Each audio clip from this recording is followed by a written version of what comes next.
Kita nggak pernah lihat Allah, tapi selalu dikasih. Kita selalu menghitung yang belum dapat, nggak pernah menghitung yang sudah diberikan. Yang sudah ada nggak pernah dilihat, sehingga nggak merasakan berapa banyak yang dikasih. Sehat, usia, kenyamanan. Baru ada masalah sedikit kacau, padahal ribuan tahun sebelumnya, ribuan masalah sebelumnya sudah Allah selesaikan, kan? Jadi ketika melihat dengan itu dan nggak pernah lihat Allah, kenapa nggak ada rasa kangen? Dan satu-satunya cara kita menghadap Allah dalam sholat. Makanya Nabi mencontohkan saking bahagianya, rukunya itu panjang. Tapi bukan dia ada-adakan mesti panjang, bukan. Ya, poinnya adalah sampai kamu tenang ruku. Ternyata di pertemuan lalu kita bicara, ruku itu tempat curhat kita, tempat kita menengadah ke Allah sebelum sujud. Nah, sampai kita curhatkan masalah kita, tenang kita, bacaan sudah keluar, darah mengalir dengan enak, baru naik. Kita nggak pernah lihat Allah, tapi selalu dikasih.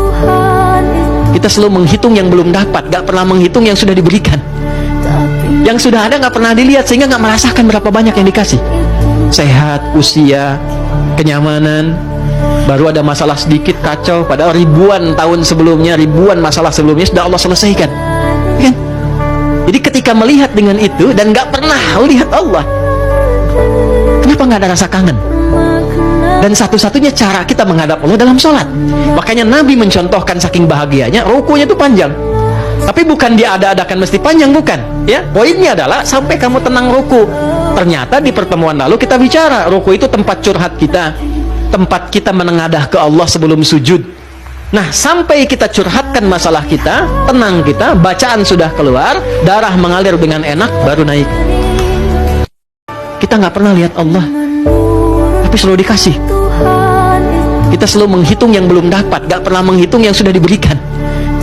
Yang sudah ada nggak pernah dilihat, sehingga nggak merasakan berapa banyak yang dikasih. Sehat, usia, kenyamanan.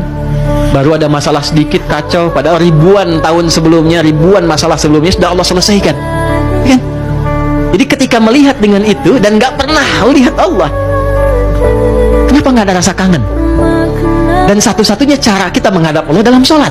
Makanya Nabi mencontohkan saking bahagianya, rukunya itu panjang. Tapi bukan dia ada-adakan mesti panjang, bukan. Ya, poinnya adalah sampai kamu tenang ruku.